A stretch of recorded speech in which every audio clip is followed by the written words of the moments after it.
মাননীয় স্পিকার, আপনাকে অসংখ্য ধন্যবাদ। 18 বছরের অত্যাচার, নির্যাতন, নিপীড়নের পর, লড়াই, সংগ্রাম, আন্দোলনের মাধ্যমে অভ্যুত্থানের পর 12ই ফেব্রুয়ারির নির্বাচনে সারা বাংলাদেশের মানুষ অংশগ্রহণ করেছে।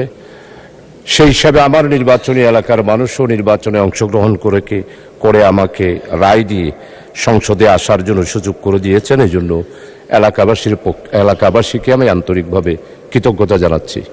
আপনি একজন অভিজ্ঞ বীর মুক্তিযোদ্ধা, আপনি যে পার্লামেন্টের স্পিকার হিসেবে নির্বাচিত হয়েছেন, এই জন্য আমি আমার পক্ষ থেকে আপনাকে আন্তরিকভাবে ধন্যবাদ জানাই।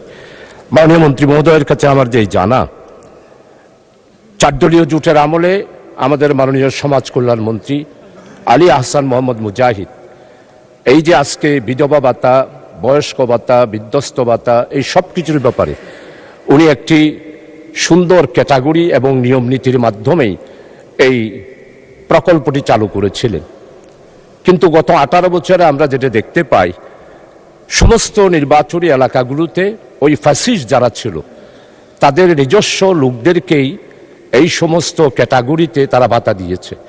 আমি মাননীয় মন্ত্রী মহোদয়ের কাছে জানতে চাই, 18 বছরের এই যে অনিয়ম, এই যে বিধি বহির্ভূতভাবে শুধু দলীয়ভাবে যে সমাজের এই প্রকল্পগুলো চালুর ব্যাপারে যে সমস্ত দুর্নীতি হয়েছে, এই দুর্নীতির ব্যাপারে আপনারা কোনো পদক্ষেপ নেবেন কিনা এবং পদক্ষেপ নিলে কিভাবে বাস্তবায়ন করবেন, 1। আর 2 নাম্বার হলো যেই তালিকাটা ছিল সেই তালিকাটা তদন্ত করে সঠিক একটা তালিকা প্রণয়ন করে আমাদের বিরোধী দল, সরকারি দল, সম্মানিত সদস্যদের সাথে সেই সমাজ কল্যাণ অফিসার পরামর্শ করে একটি তালিকা প্রণয়নের জন্য আপনার পক্ষ থেকে নির্দেশ দিবেন কিনা, এই বিষয়টা আমি মাননীয় মন্ত্রী মহোদয়ের কাছে জানতে চাই। আপনাকে অসংখ্য ধন্যবাদ। মাননীয় সংসদ সদস্য, আপনাকে অসংখ্য ধন্যবাদ। মাননীয় স্পিকার, প্রথমত এই প্রোগ্রামগুলো চালু করেন আমাদের সাবেক 3 বারের সফল প্রধানমন্ত্রী বেগম খালেদা জিয়া এবং পরবর্তীতে এগুলো ইমপ্লিমেন্ট করেন অন্যান্য সরকার। আমি মাননীয় স্পিকার আপনার মাধ্যমে মাননীয় সংসদ সদস্যকে জানাতে চাই যে লিস্ট যেগুলো করা হয়েছে, আমি আগেও বলেছি যে এখানে অনেক ধরনের স্বজনপ্রীতি করা হয়েছিল বিগত সময়গুলোতে। আমরা চেষ্টা করছি যে বিষয়টা লিস্টেড না, কারা প্রকৃত বেনিফিশিয়ারি হওয়ার যোগ্য সেই জিনিসটা আইডেন্টিফাই করার জন্য। যারা প্রকৃত অর্থে বিভিন্ন ভাতা পাওয়ার যোগ্য তাদেরকে আমরা এই ভাতাগুলো দেওয়ার জন্য চেষ্টা করব এবং অবশ্যই আমিও মনে করি যে একটি রিশাফল করে এগুলো এন্ড পর্যায়ে একটু রিচেক করে নিয়ে যদি আমরা লিস্টগুলোকে আবার ঠিক করি, আমরা সেটা করার ব্যবস্থা করব।